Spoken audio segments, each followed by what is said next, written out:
ہاں انجیکشن ڈلواؤں یا نہ ڈلواؤں؟ آپ جانو.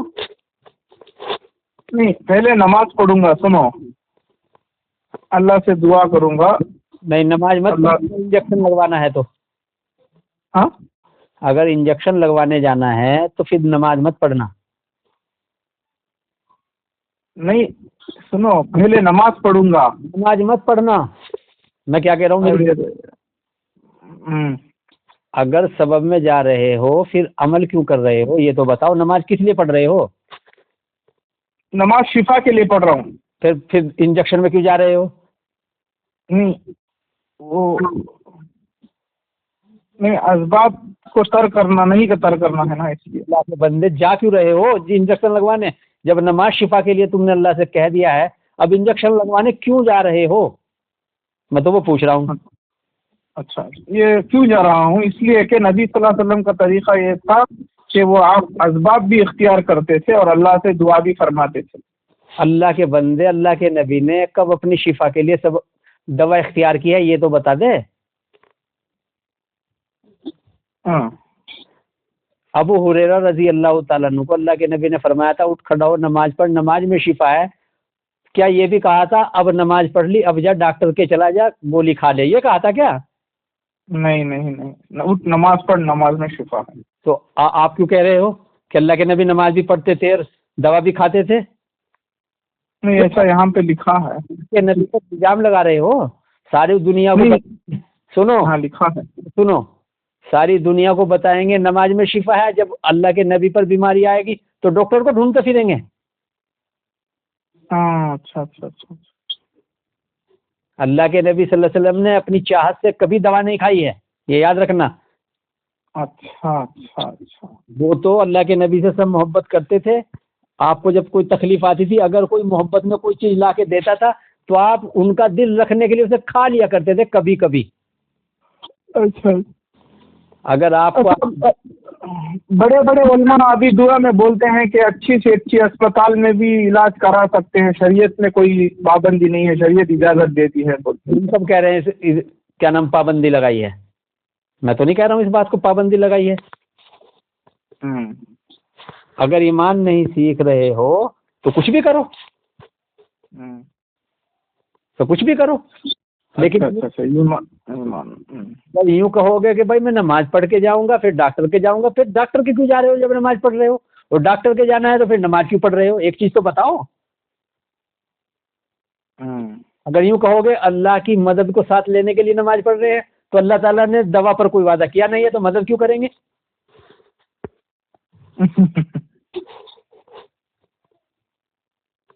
یہ منافق ہے.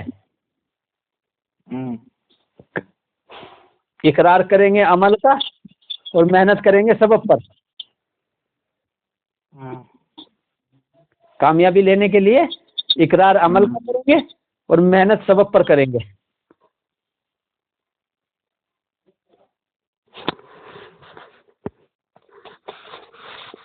سمجھے؟ سمجھ میں آ گیا. اس سے پورا آپ بول رہے ہیں انکار کرو، انکار کرو. اس کو دیکھو، اگر عمل سے لینا ہے تو سبب کو تو کاٹنا پڑے گا زندگی سے. سمجھ رہے ہو؟ اگر عمل کا دروازہ کھلوانا ہے تو سبب کا پردہ تو پھاڑنا پڑے گا. اور سبب سے لے لو گے، سبب سے اللہ تعالیٰ دیں گے، وہاں سے بھی تو اللہ ہی دیں گے. تو شفا سبب سے بھی اللہ ہی دیں گے، تو موت تک دے دیں گے. آپ کا یقین، آپ کا گمان چونکہ وہاں سے جڑا ہے تو موت تک کے آپ کا کام اللہ تعالیٰ بنا دیں گے. مرنے کے بعد تو یہ سبب تمہاری قبر میں ساتھ جائیں گے. قبر میں جو کھڑے، قبر میں جب ہم عالم برزخ میں پہنچیں گے، جب وہاں عذاب آئے گا تو وہاں یہ سبب کھڑے ہوں گے کہ نماز کھڑی ہوگی؟ نماز. پھر نماز کو یہاں سبب بناؤ گے تبھی تو وہاں کھڑی ملے گی ہے. جب یہاں صدقے کو، صبر کو اپنا سبب بناؤ گے تبھی تو یہ وہاں قبر میں کھڑے ہوئے ملیں گے.